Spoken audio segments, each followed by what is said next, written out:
Magandang umaga po sa ating lahat. Magandang umaga po, Father. May tanong ko po sa inyo, anong maipagmayabang mo po ninyo sa Diyos? What can you brag about yourself to God?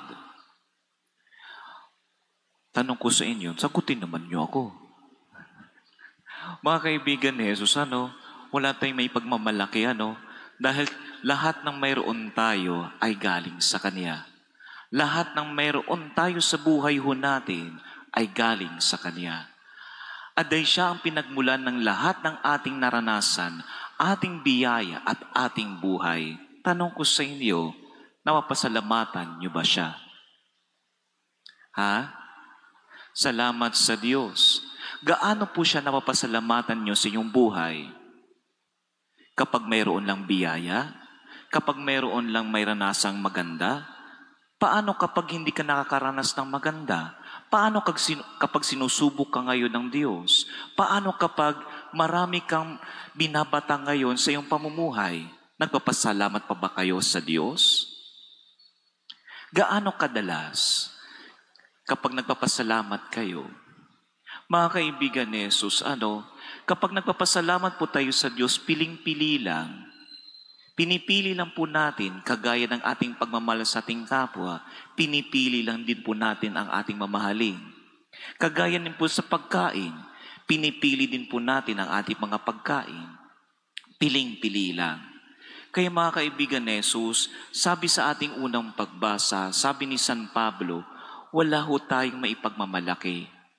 Lahat ng mayroon tayo ay galing sa Kanya.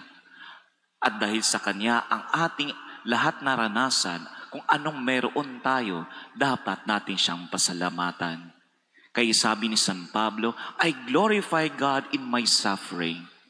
I glorify God not just only in my joys, not just only in my in my victories, but also in my suffering and pains. I glorify God. I thank God for all my sufferings.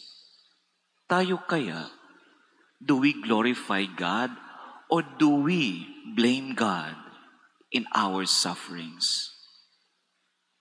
My dear brothers and sisters, let us just like Saint Paul, who says, I glory in God, I glorify God in my sufferings and in my pains. Because through these pains, I see the hand of God in my life. Through these sufferings, I see the grace of God. I see the grace of God in my life. Mga kaibigan ni Jesus, hari nawa, makita po natin ang biyaya ng Diyos sa ating buhay sa gitna ng ating paghihirap. Naway makita natin ang kamay ng Diyos sa gitna ng ating pagbabata sa ating pamumuhay. Para sa ganon, lagi natin siyang mapapasalamatan.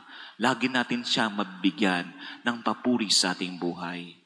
At kapag nabigyan po natin siya ng papuri sa ating pamumuhay, masasabi po natin kagaya ni San Pablo, it is not I who lives, it is Christ who lives in me. At kapag nasabi na po natin yan, ang ating pamumuhay ay nakikita na ang Diyos. Ang ating pamumuhay ay kagaya na at kawangis na sa Diyos. Amen.